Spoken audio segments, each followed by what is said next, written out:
With the shutdown recently, this is definitely going to help with just getting a little bit extra help for him and then the bag for our daughter too. The government shutdown enters its 4th week. What is the impact on everyday Americans? We're out asking that question and getting the big picture from Catholic Charities USA. 20 years of missionary life in Mongolia.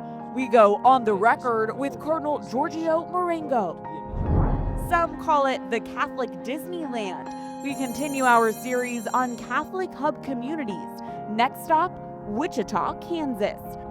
And addressing the pastoral needs of deaf Catholics. Insights from a priest who understands those needs all too well. EWTN News In Depth starts now.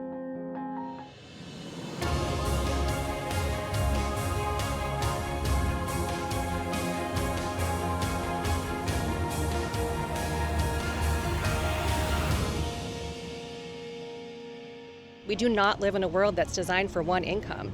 And so when you are living on one income, you are one brake job. You are one medical bill, one set of braces away from not being able to pay your bills. Everyday American citizens are left holding the bag as the U.S. enters the 4th week of the government shutdown. Aid groups, including some regional Catholic charities organizations, are stepping up to help those who are starting to feel the economic squeeze. Welcome to EWTN News In Depth. I'm Catherine Hadro. Week 4 and America's government remains closed. The House of Representatives is on recess. Senators cannot pass a bill to reopen the government, and the president goes to Asia for a week and is not around to help break the impasse. With the shutdown stretching towards November, it's not just unpaid federal workers who are getting hit in the pocketbook, but creative accounting to pay the military and fund major safety net programs to feed those living in poverty will become increasingly more difficult. In one failed measure this week on Capitol Hill, Senate Democrats on Thursday blocked a Republican-led measure to pay essential federal workers who are required to work through the shutdown because the measure would not provide paychecks for all furloughed federal workers. And no progress on figuring out how to fund the WIC and SNAP food assistance programs past November 1st or provide funding for free or low-cost school lunch programs. Republicans and Democrats continue to blame each other. Good morning, everybody. Welcome to day 22 of the Democrat shutdown. October 22nd marks another landmark. This is now the second longest government shutdown of any kind ever in the history of our country, and it's just shameful. Good afternoon, everyone.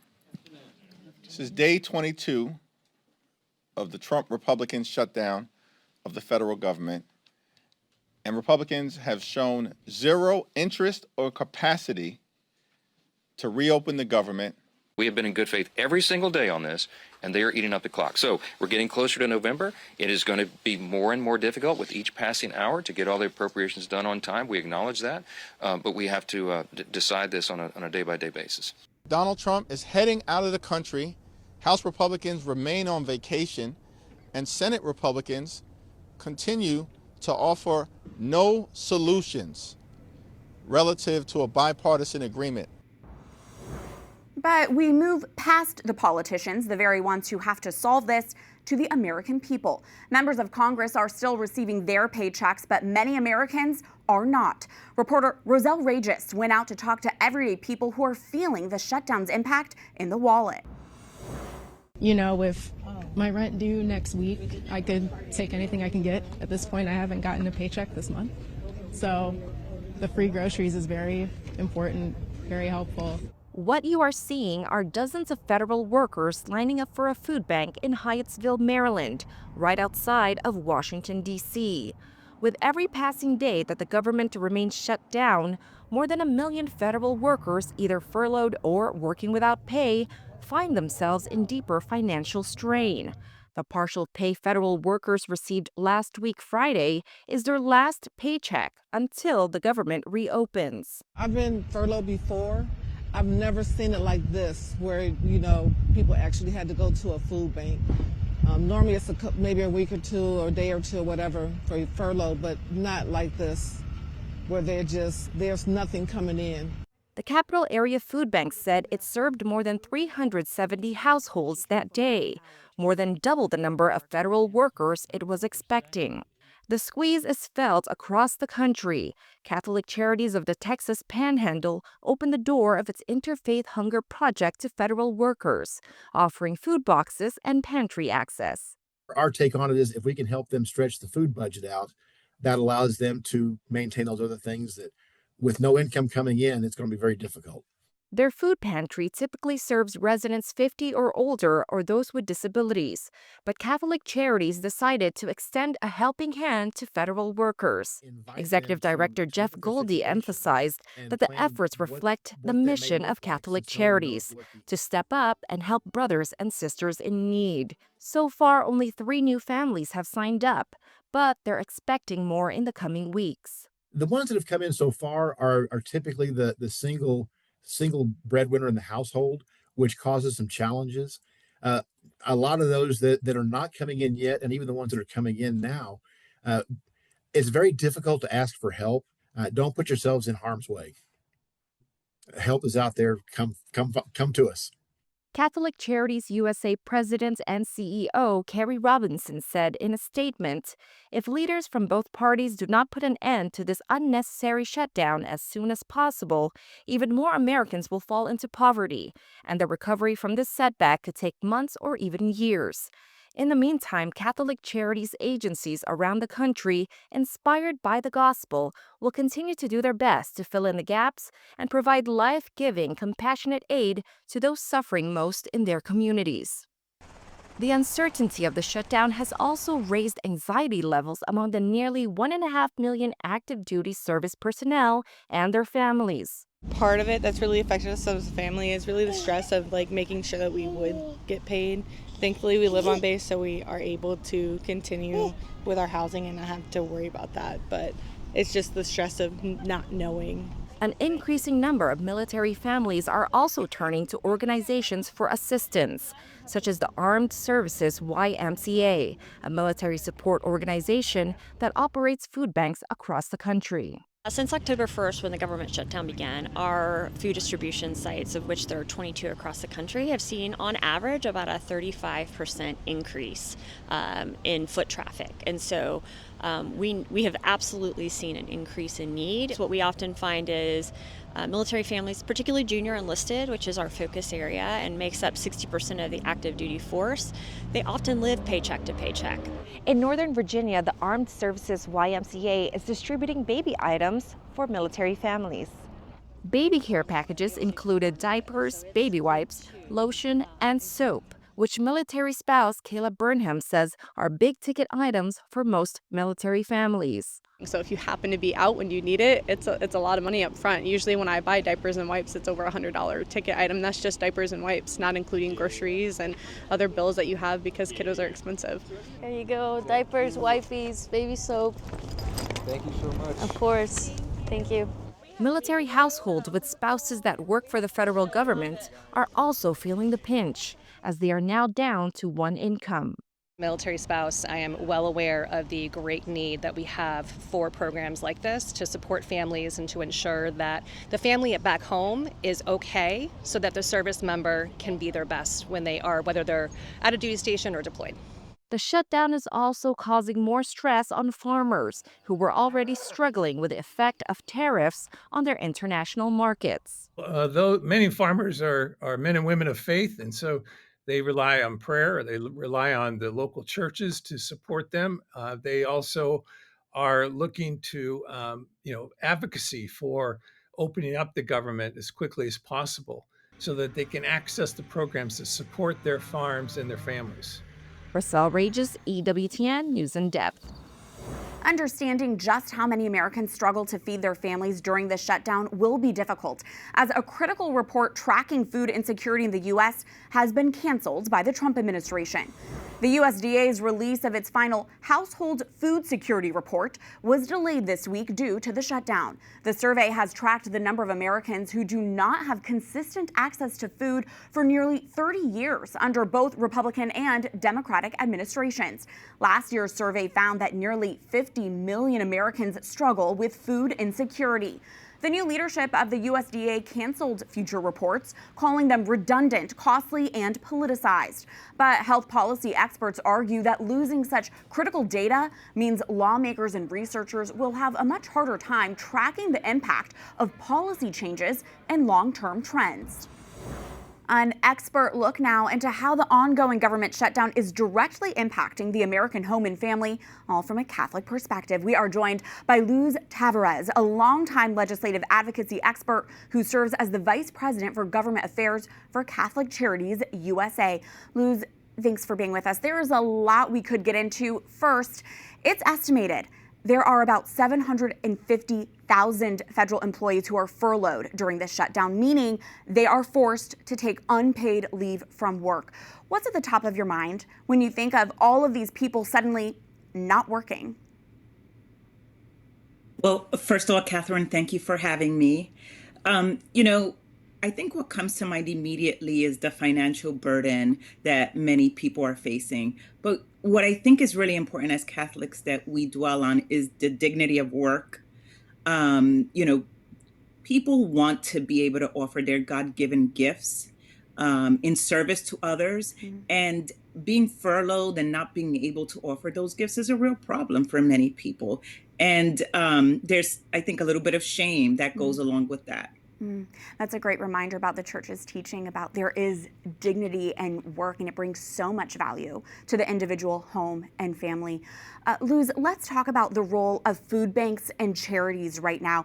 California Governor Gavin Newsom says he's deploying his state's National Guard to help support California food banks. And in New Orleans, Louisiana, St. Peter Claver Catholic Church has been trying to fill the gap for people in their need with their food bank program. The church's pastor, Father Johnny Gibson, says the food pantry line has been growing week by week, and he's concerned about how they will be able to keep up with their needs. Let's take a listen.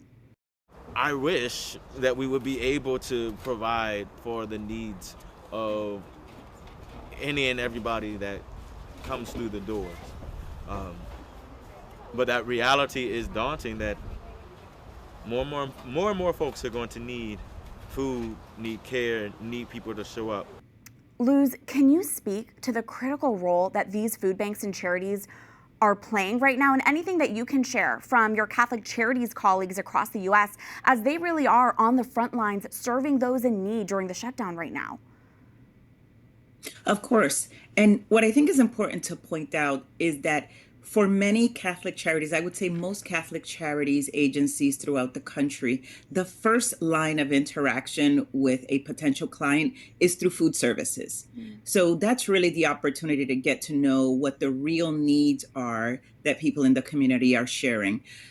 So not only are we concerned with the dwindling supply at food pantries, but also the growing number of people in need, and then not being able to interact with each of those people. I heard someone say a couple of weeks back that sometimes the only face of Jesus that someone will see is at a food pantry line. So I think it's really important that, not only that we continue to figure out a way to provide those services so that we can figure out what's at the root of the need that families and individuals are facing.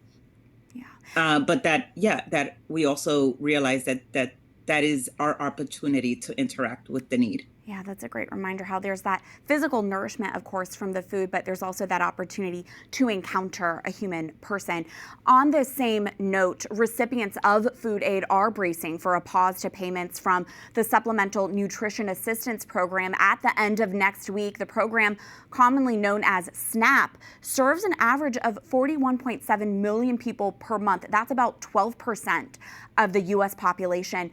Luz, what do we know about a potential pause to food stamps amid the shutdown, and what is your reaction to that? Yeah, it's a real concern for us and for the people that we serve. And I think what we have to remind listeners about is that this is going to be a long-term effect, right? So often the people that we see at food pantries or in some of our other services are living paycheck to paycheck. So a real disruption in SNAP benefits will have a trickle effect on other bills and responsibilities that individuals have. I will share that anecdotally, some of our agencies around the country are having special distributions for those that have been furloughed by the government. So there is an urgency to try to meet the needs of these people that are dealing with this immediate issue. Well, thank goodness for Catholic Charities. And we have been mostly focused on the immediate shutdowns, the immediate effects of this shutdown. But Luz, and you already hit on this, can you address the long-term economic impact of this ongoing government shutdown? Who ultimately will begin to feel the consequences of this? Yeah, of course. And again, I think it's going to be those people that are living paycheck to paycheck. Those that don't normally rely on a Catholic Charities or other social service provider for support, but may have to now, right, to make ends meet. And we will continue to do all that we can, but our partnership with government is always useful in helping to meet the needs. Well, finally, and on that note, Catholic Charities USA is not partisan, but does champion bipartisan relationships. Luz, do you have a message to Congress right now? What would you like to see happen on Capitol Hill? Of course. We would all love to see an end to this shutdown, an opportunity for federal workers to continue to collect their paychecks.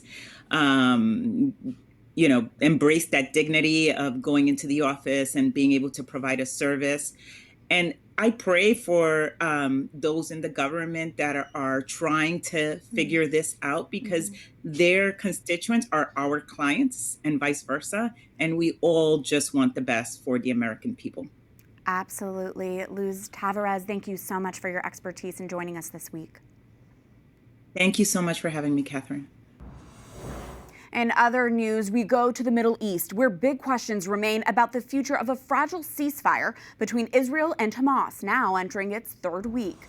Israel saw a revolving door of high-ranking U.S. officials this week, including Vice President J.D. Vance and Secretary of State Marco Rubio, to ensure President Trump's 20-point peace plan continues to be implemented in the region. To Israel's frustration, Hamas has not yet returned the bodies of all remaining hostages and is searching for the remaining 13 under Gaza's vast rubble. Disarming the militant group remains a key hurdle. And on Wednesday, Israel's parliament drew the ire of the U.S. by advancing a symbolic vote to annex the West Bank, a non-negotiable for the Arab nations Trump has carefully worked with for the truce. But the Trump administration has expressed optimism the plan will continue. There's more work to be done and bigger achievements that lie ahead. And so we're here to work on that, and we feel very positive and confident that we're going to get there despite substantial obstacles. We're going to get there. One of those substantial obstacles happened on Sunday when Palestinian militants killed 2 Israeli soldiers. Israel retaliated by once again cutting off aid into the enclave and hitting it with a wave of deadly strikes. Within hours, the ceasefire began once again. From the Vatican to the plains of Mongolia in Asia to America's Midwest, there's much more news from a Catholic perspective ahead on this edition of EWTN News In Depth. The Catholic community in Wichita, Kansas is thriving. I'm Alan Holdren here at the city's Blessed Sacrament Church to find out why. That story ahead. We continue our exploration of Catholic hub communities around the U.S. Just 3 years ago, he was the world's youngest Catholic cardinal. Now, our on-the-record interview with Cardinal Giorgio Marengo. Why he says his life as a missionary in Mongolia is such a gift. Unfortunately, research shows that 97% of deaf people do not go to church. And the reason is accessibility. And a look at Catholic ministry for the deaf, a unique effort to extend the eternal Word of God to a population eager to embrace Him. EWTN News In Depth is coming right back.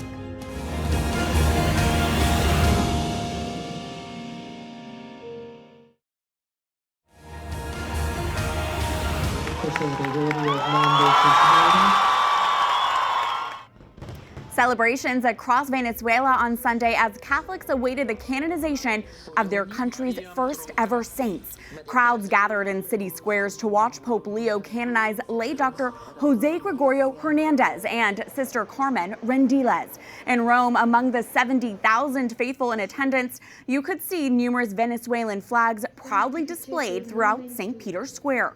Pope Leo canonized 5 other new saints on Sunday, including Peter Torot, a lay catechist from Papua New Guinea, and Bartolo Longo, a former Satanist who dedicated his life to promoting the rosary after his conversion.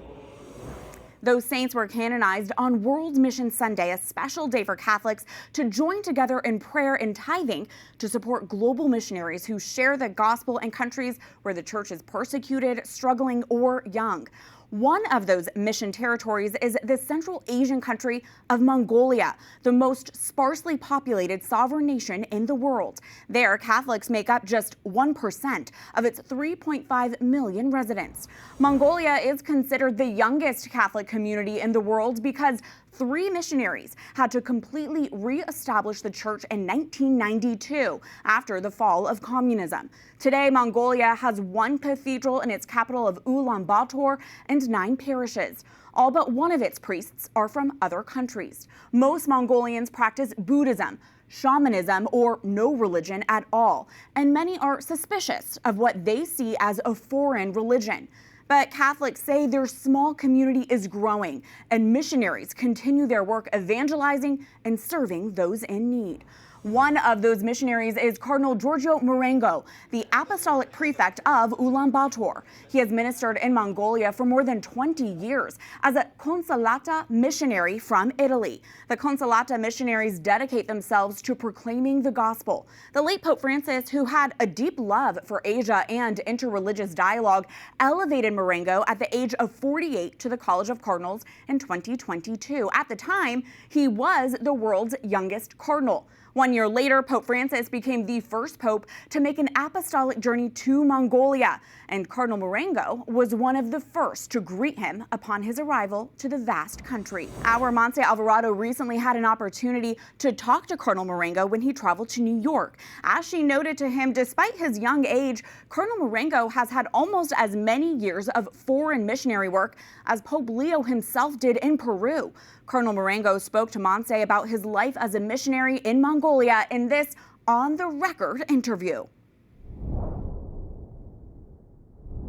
I consider missionary work, missionary life as the greatest gift I've ever received from the Lord, because it gives me the opportunity to be more transparent to His presence and to realize how poor I am, but how gracious is the Lord to get us involved in His mission. So to be a missionary is to share in Christ's mission and to be as much as possible close to Him and attentive to His promptings, to be able to share His presence, to whisper His word to those around us. We started by learning the language, dedicating time to get acquainted with the new culture.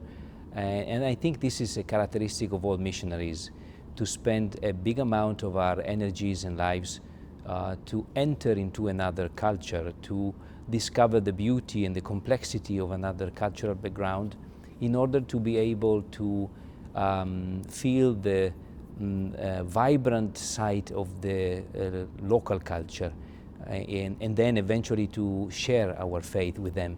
So at the beginning, more than 20 years ago, the society was still moving from the post-communist regime to a new economic and social setup. And we have seen tremendous changes and a great growth of the society, and so we are happy to accompany these people in their journey. It's a beautiful reality of missionary work, how it does allow you to enter into something completely different. It was so wonderful to start by living with people and getting to know them and engaging in sincere relationships of friendship and mutual respect. And out of that, we came to know more the local population, and some of them, they got interested into our activities. And we started by praying and by serving the poor, especially the children of the neighborhood. And eventually someone came to see why these foreigners were there, and they realized that we were not businessmen or we were not spies. We were simple men and women consecrated to the Lord and ready to share our faith with them. A papal visit obviously brings media attention, and it allows for you to have more exposure to the work that you're doing, but there's a spiritual dimension to it. What were the spiritual impacts of having Pope Francis visit as we start to see Pope Leo kind of take off and start his own visits as well? Yeah, the presence of Pope Francis was so beneficial, and it brought a wider knowledge of the Catholic Church in Mongolia, and I think he's very personal. The humble way he presented himself, even not hiding his physical limitations, because when he came he was already suffering, so he had to move with his wheelchair, and the fact that he always spoke from his heart. He was able to address the heart of people, even people of other religious traditions, and so he gained a lot of sympathy by everyone. And in this way, the Catholic Church has been more acknowledged in a way, and people were also attracted by his personal witness. So it was very beneficial to us. And when he spoke to people of different backgrounds, he was able to always touch the heart of those who were in relation with him. So it was a great witness. What would you say are the challenges for the Mongolian Church?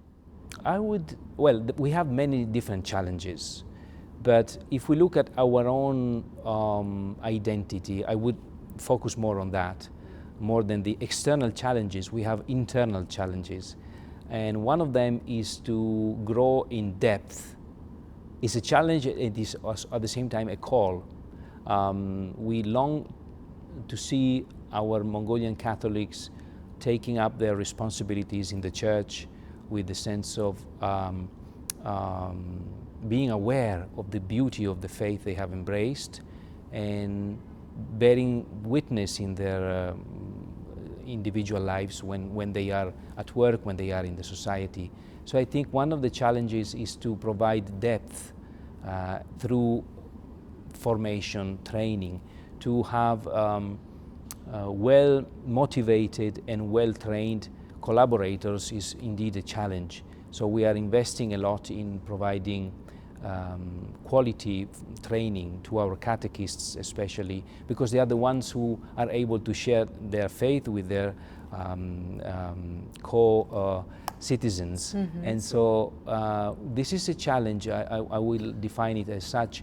At the same time, we have some other challenges related to the way we perform. Sometimes we missionaries, we need to be more attuned with local culture and to be more attentive to the different aspects of this very noble and ancient culture.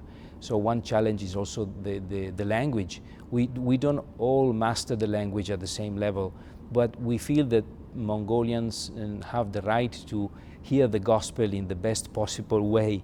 So one challenge is to provide good quality translations of the liturgical texts as well as Catholic literature. And indeed, if we work together in harmony and in communion, we can overcome most of our challenges. How would you describe the Church in the Far East, as in Asian culture, as a gift to the rest of the Church? I think we have a lot to learn from the Church in Asia. It's very wonderful to see the history of different countries, especially the great witness of thousands of martyrs who suffered for their faith.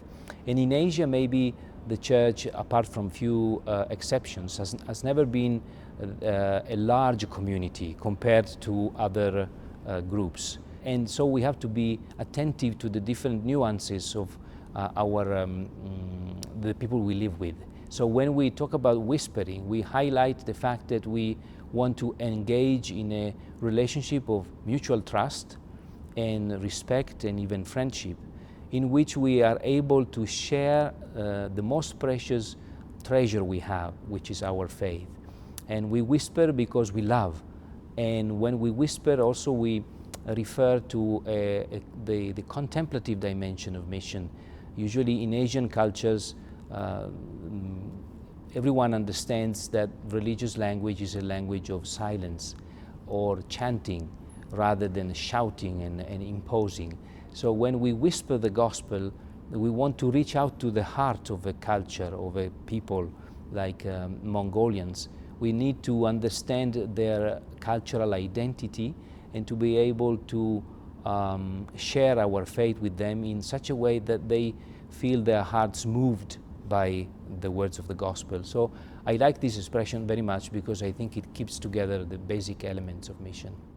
I love that. Thank you so much, Your Eminence. Thank you. Thank you. This was just a small portion of our conversation with Cardinal Marengo. You can find Montse's full interview with His Eminence on EWTN's YouTube page. The White House and Venezuelan boat strikes. The U.S. Army cancels religious worker contracts, and the Pope and the King. News headlines are next in the Week in Review.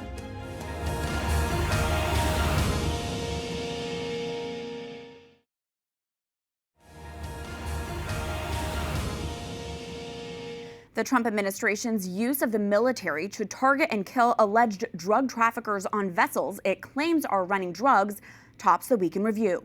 On Friday morning, Defense Secretary Pete Hegseth announced a 10th strike on a boat he said was carrying narcotics. 6 people were blown up on that boat in the Caribbean. Since the beginning of September, the military has carried out multiple strikes, most in the Caribbean, a few in the Eastern Pacific off South America, expanding the administration's campaign against drugs coming into the U.S. from South America. The death toll now totals more than 40 alleged drug traffickers. Some South American leaders say the administration is unlawfully killing innocent fishermen. And U.S. lawmakers from both political parties have expressed concern that Trump is ordering military actions without receiving authorization from Congress or providing proof that the boats are indeed transporting drugs. The president says the strikes are justified as an armed conflict against drug cartels. Here's his answer to a reporter on Thursday who asked him why he does not ask Congress to approve a declaration of war.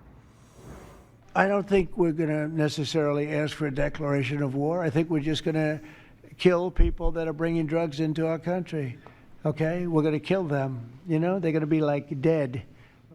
And calling those targeted narco-terrorists and the military action armed conflict against unlawful combatants, the Trump administration is trying to use the same legal authority President George W. Bush used in the war on terror after 9/11.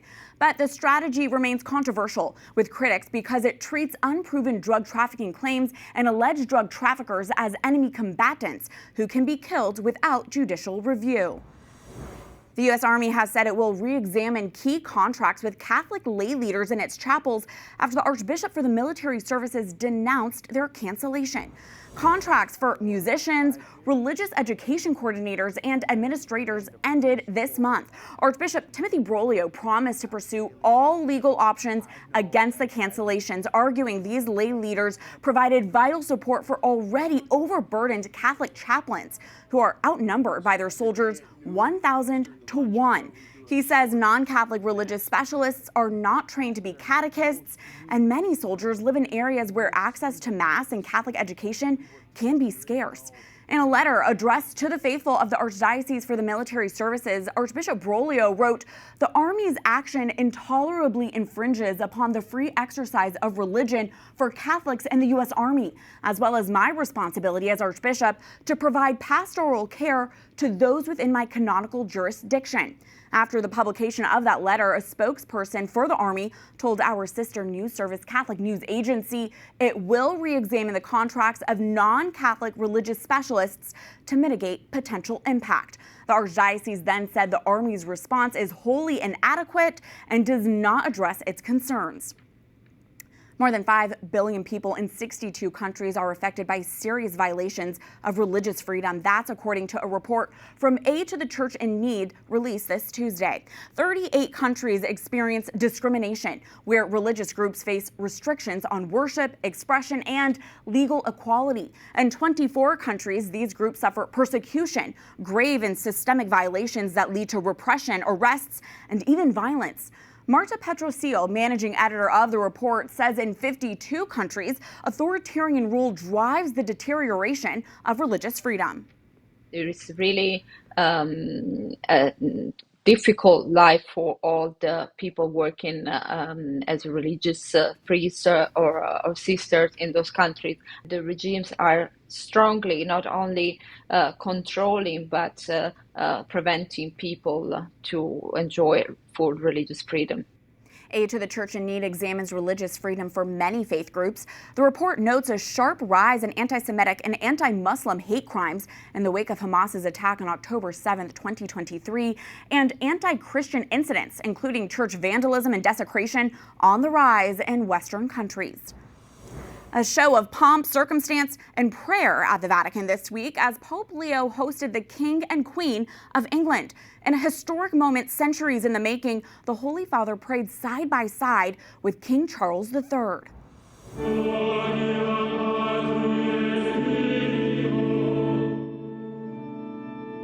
In the Sistine Chapel on Thursday, Pope Leo led midday prayer with King Charles, Queen Camilla, and the Anglican Archbishop of York. The music sung by the Sistine Chapel Choir, along with two Royal Chapel choirs, reflected shared Anglican and Catholic heritage. This is the first time since the 16th century, when the Anglican Church split from Rome, that a pope has publicly prayed with a British monarch, the ceremonial head of the Church of England. Joanna Bogle, Catholic author and historian, says the meeting is a sign of the King's willingness to strengthen ties with the Catholic Church. I think this was a sort of healing. As is known, His Majesty really, honestly, is a sincere Christian. This is a man who goes to church regularly. He is a believer, and he is very anxious to show ecumenical goodwill. This is not just diplomacy, goodwill, and friendship. This is really praying together. And I think there is a great reverence here, and I'm rather touched by this. The two leaders also exchanged honorary titles as sign of the historical ties between the monarchy and the church. His Majesty conferred on Pope Leo the title of Papal Comforter of St. George's Chapel in England, and His Holiness offered Charles the title of Royal Comforter of the Papal Basilica of St. Paul outside the walls in Rome. The basilica now houses a special chair with the royal coat of arms and a Latin phrase meaning that they may be one. It will remain there for his use during future visits. And there will be a lot more room for pomp and circumstance at the White House as construction has begun for the new ballroom President Trump is adding to the complex. On Monday, heavy equipment started demolition of the 123-year-old East Wing, which historically has housed the offices of the First Lady and served as the entry for guests coming to major social functions. President Trump says the cost of the $300 million grand ballroom is being paid for by private donors and will be able to host up to 999 guests compared to just 200 in the East Room, the White House's current largest space. Here is an architectural rendering of what the ballroom is projected to look like. By Thursday, the East Wing was completely gone, demolished in a pile of rubble. These images show the before and after shots of where the East Wing stood. Completion of the new ballroom is projected before the end of the Trump term. When we come back, the next installment of our reoccurring series on Catholic hub communities around the U.S. I think what's unique about this community is that there is something for everybody at every stage of life. The spotlight is on Wichita, Kansas, right after this.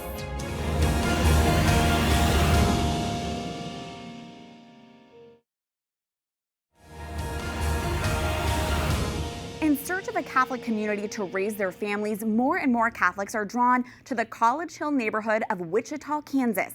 This vibrant area is rich in Catholic faith and culture and is the latest Catholic hub EWTN News is highlighting. Reporter Alan Holdren has this Catholic Life report from Kansas. In the heart of the United States, there's one city where the Catholic community seems to be a step ahead. Wichita is like Catholic Disneyland. We have it all. Everything that a Catholic is looking for, it's here. Not Catholic in a way that is over the top, but a Catholic in a way that is just real. Catholic families, large families living out the faith, a presbyterate that loves the church, authentic liturgies, and really just a belief in Eucharistic adoration, the sacraments, and everything that is Catholic. Tony Brandt and Chris Stewart run Casting Nets Ministries, which they co-founded. They lead parish missions across the nation, introducing others to the model of Catholic life they've discovered in Wichita. We have faithful families formed by those faithful priests, and so it just becomes a paradise of Catholicism. We're reaching into areas of society and into culture and transforming that culture by the way that we live that out. It starts at the top. Here at the cathedral, the diocese remembers the legacy of those who have cultivated the culture here. Most recently, men like Bishop Eugene Gerber, Bishop Thomas Olmsted, Archbishop Michael Jakels, and now Bishop Carl Kemme, who just carried out a successful capital campaign. With a Catholic population already widely known for its tithing, 2 years ago they set a campaign goal of $50 million. Well, last month, Bishop Kemme announced that they came in at over $60 million. It's not about the money, of course. It's about the effective engagement of the faithful in the life of the church here. So we're on a mission to find out, what is it that makes the Catholic community of Wichita so unique? At the diocesan chancery next door, Father Jared Lees says the culture is the result of good leadership. The faithfulness of our bishops, both to the teaching of the church as well as their intense service of the people, just really gave the culture that we have today, which is a moderate, faithful Catholic culture that engages laity in the life of the faith and encourages them to be able to take on their roles and responsibilities. Father says it's a culture intentionally created through what in Wichita they call the stewardship way of life. Seeing both the gift inside ourselves as well as the need inside the world that calls us forth to be able to do this work of discipleship. At all of the city's parishes, there's an expectation for all families to participate fully in the sacraments and adoration, while also tithing of time, talent, and treasure. Catholic education is free for families that buy into the model. To be successful, it's got to be supported by the faithful, people like Becky Meyer at Blessed Sacrament Parish. Stewardship affects the community because when you are filled up with your identity in Christ through the sacraments and through adoration, and you just ask him, what do you want me to do today? Then he fills in the gaps with that external community, and you're giving back to the community without really thinking about it because you're working through him. There are 20 Catholic parishes across the city of Wichita. Blessed Sacrament was the first of many to offer perpetual Eucharistic adoration. Here, through school and parish life, a strong sense of belonging is fostered, both inside and outside the buildings. After Mass and adoration, there's a wide variety of opportunities for formation and community. Gatherings like this youth group, and informal get-togethers like this men's group that meets for a rosary walk, followed by drinks and fellowship, all reinforcing the identity of being children of God and giving a strong sense of belonging for all ages. It just feels very homey to know your neighbors and to go to church with your neighbors and to walk there each Sunday together. You just get the sense that there's multi-generations of every family, and people may leave, but they come back and they get this strong sense of community that brings them back.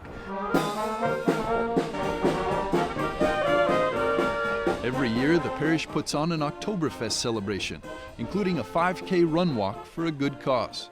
The Cotts, parish members who took on the walk with their young family this year, find that in general, it's a community motivated by participation in the sacraments and adoration that lives its faith in the streets. I didn't make dinner for 2 months after having him because all the moms bring meals, and that's just the culture here.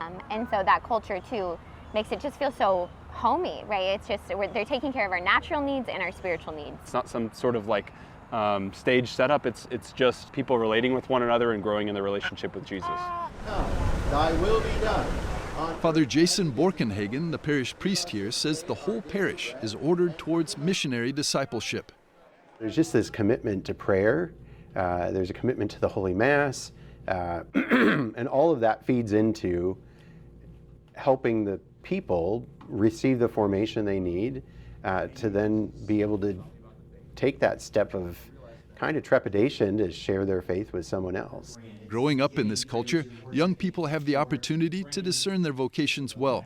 One of them is third-year seminarian Andrew Meyer, who happens to be the son of stewardship coordinator Becky. Seeing my parents participate so much in the life of the parish was definitely very helpful for me.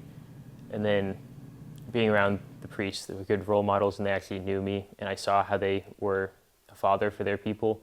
And then it's pretty common for us, the Blessed Sacrament, I think, but the Eucharistic adoration. While other dioceses across the United States are experiencing a dearth of vocations to the priesthood, Andrew is among 51 seminarians currently studying for the Diocese of Wichita.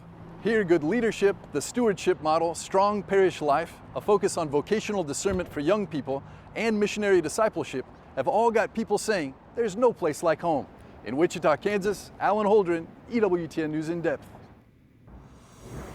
Alan's report is the latest installment in our series highlighting thriving Catholic hubs across the U.S., a collaboration with our sister news service, the National Catholic Register.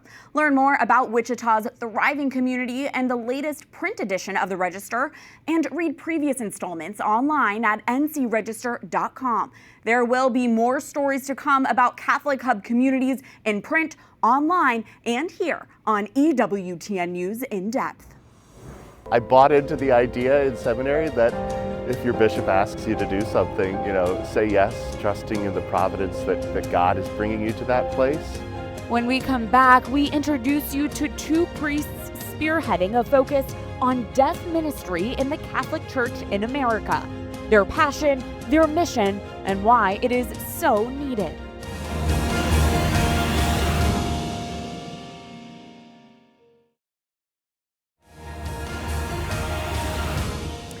What is it like to experience a Catholic Mass without the ability to hear the liturgy, the homily, or the beautiful church music that accompanies it? That is the reality for Catholics who are deaf and have exercised their faith through sign interpreters and other means. But there is a renewed emphasis on reaching out to the deaf Catholic community, thanks to a handful of priests and other Catholic leaders who have made accessibility a top priority. Correspondent Colm Flynn reports in this Faith Journey in Depth.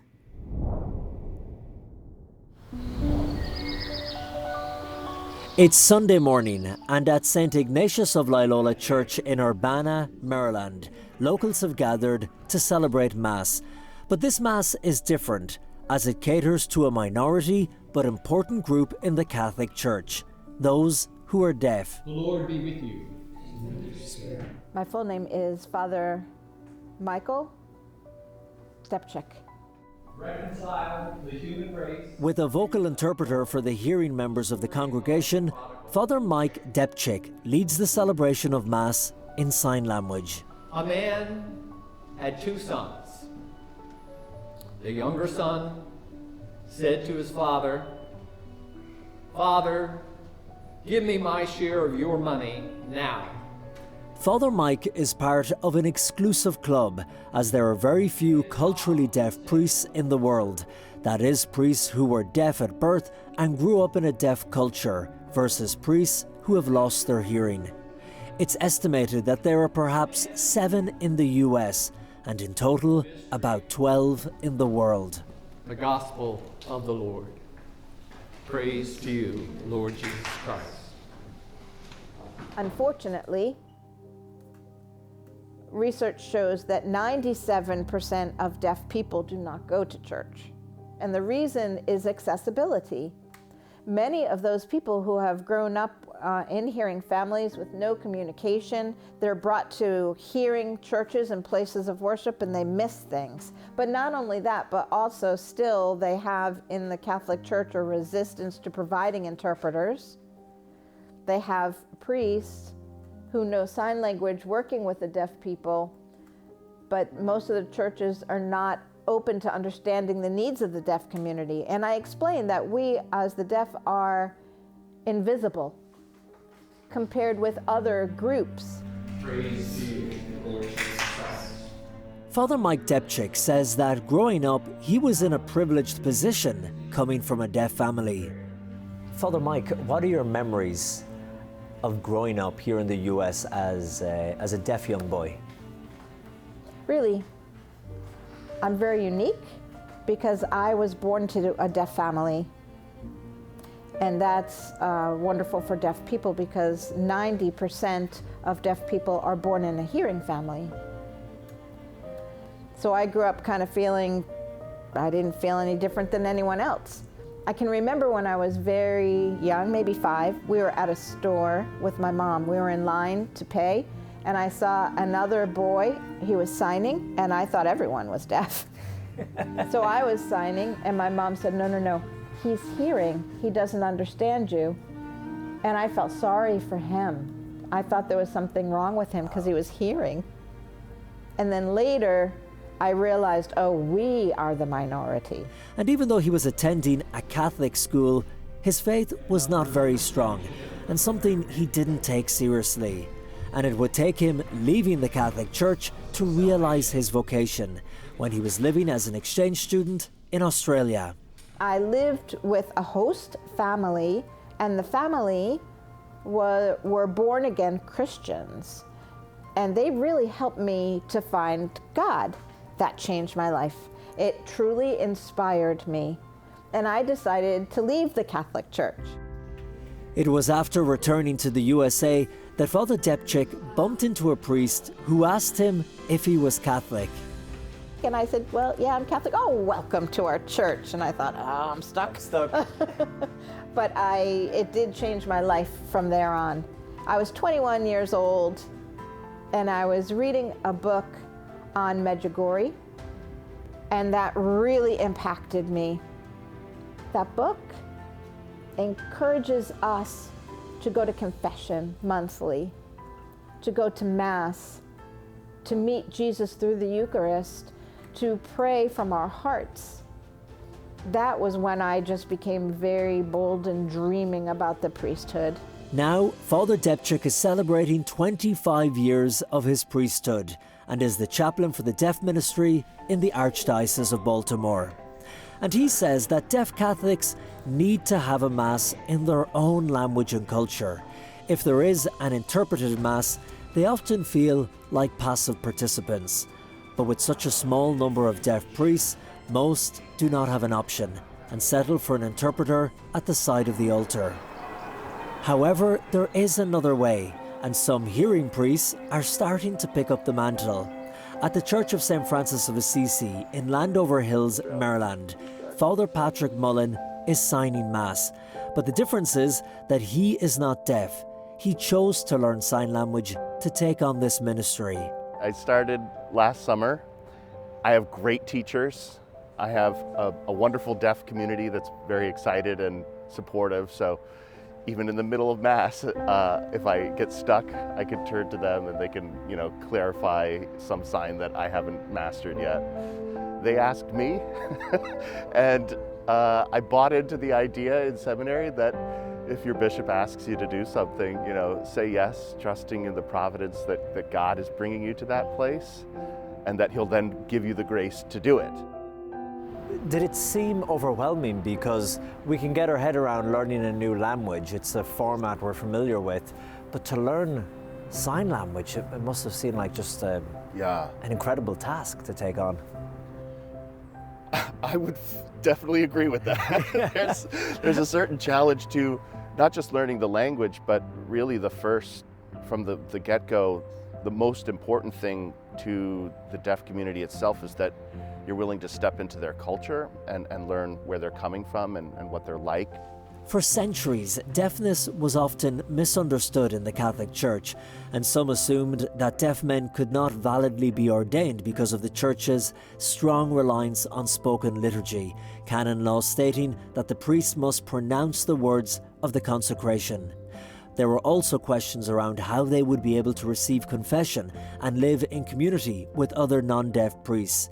In fact, it wasn't until 1977 when the first deaf priest was ordained in the United States. And although Father Patrick Mullen signs the entire Mass, he does talk at certain points. For example, the moment of consecration, when the bread and wine become the body and blood of Jesus Christ. For this is my body, which will be given up for you. Yeah, that's actually a choice of mine because I do have my voice, and so I really reserve it for just the words of institution. Perhaps because of, all them theology classes that, really grilled into me, you know, here in the West, like that needs to be said out loud for everybody's hearing.